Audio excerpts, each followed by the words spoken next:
in the search, but nevertheless we must to be careful how we conduct ourselves when we are already living the promises of God. They were thrown into the fiery furnace because Daniel was not with them.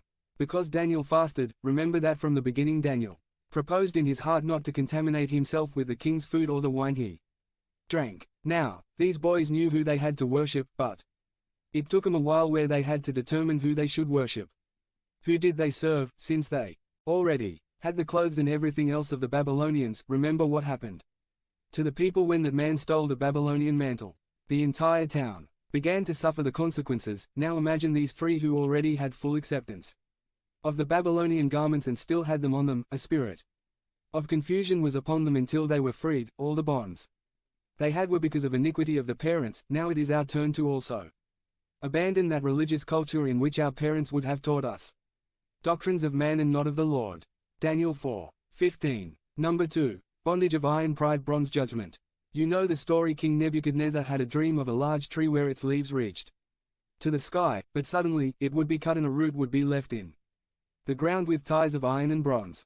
No one knew how to interpret dreams, only the one who fasted. Daniel remained in constant fasting and prayer. We must be careful because this can not only happen to a king like this case, but it can also be a minister, a businessman who has achieved a lot, and we can be filled with pride when God enriches us. Remember that when the enemy cannot stop you, he pushes you, so that you fall into that iron bondage so that you can fall into him and forget God.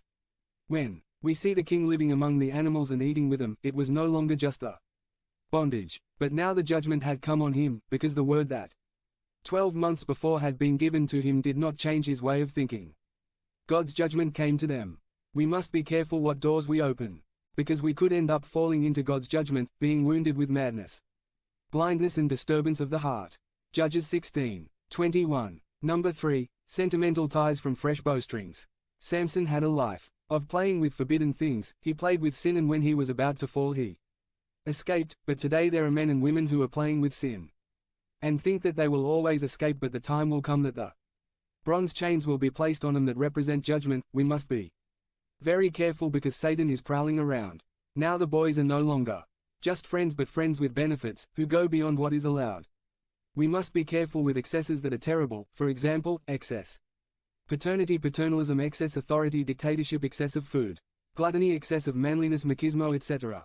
The sentimental ties are those that were placed by a woman on this man who had the office of judge, called to be the liberator of Israel, and believe me, they are so strong that they cannot be broken except with fasting and prayer.